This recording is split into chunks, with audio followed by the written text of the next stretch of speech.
It's time for today's Clips and Quips and talk about an expensive watermelon, which we usually don't do, but someone bought one of these for more than $3,000 at an auction in Japan. Watermelons from Toma are popular as gifts in the country. You can see they have darker skins than the other watermelons. They also have a sweeter taste. The broker who spent $3,200 on his watermelon says he offered a high price, hoping the taste will further improve toward the summer. Now, I think we do talk about watermelons because Megan said she wouldn't buy a watermelon the other day because it was like $3. No, it was... Or did you buy it and you were upset about the price? No, it was 7-something, and it was like this little bitty one, and I was like, not happening. So yesterday I went to the grocery store, and it's like down to $4. Ah, now it's more doable, and they're bigger. Yes. There you go. See? We do talk about watermelons. Okay, so a St. Louis father says a sports bar called Friendly's isn't living up to its name. On Father's Day, he called ahead and asked if it was okay to bring along his son for a meal. The 21 and over establishment agreed to make the exception. The father ordered an extra chicken leg for his son. When the receipt came, he noticed "effin' needy kids" printed on it. The bar owner says he has apologized to the customer. Oh my.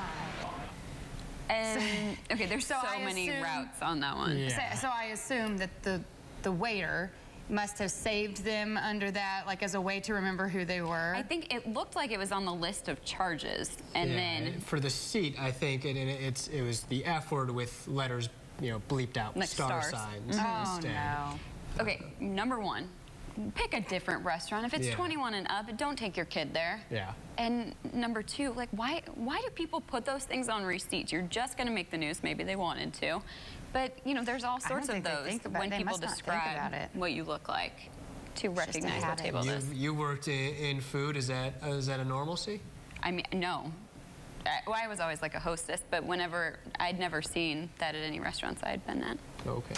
I say when I was a waitress, sometimes I would write down like maybe what color shirt they were wearing or something like that, so that I would remember the person. But I wouldn't have wrote it, on the check. Right. Ugly guy in a red shirt ordered a chicken sandwich. Right. I said the color of the shirt.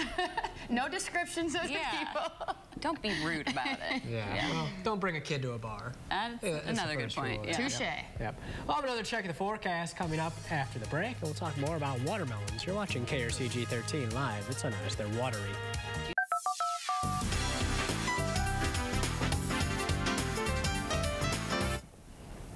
Well, for most pregnant ladies, enjoying a drink at the local bar is not an option.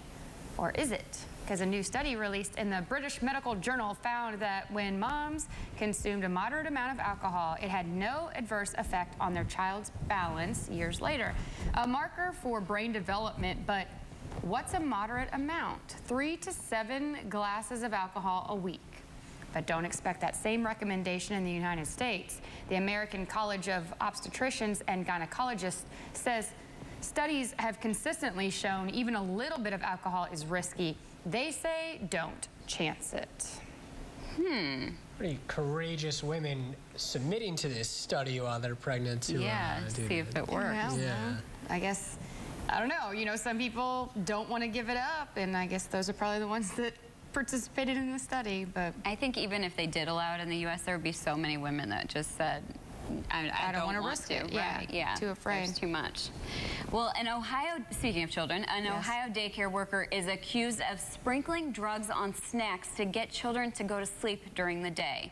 According to police, Tammy Epley, this woman admits giving children the allergy drug Benadryl and melatonin. Apparently, she would mix crushed Benadryl into pancake batter and juice for those kids. Now, she said she did provide drugs to children, but only after getting permission from their parents. She acknowledged making light of it, giving the drugs and text messages to a friend, but said they were just jokes. Detectives say none of those kids were injured or got sick.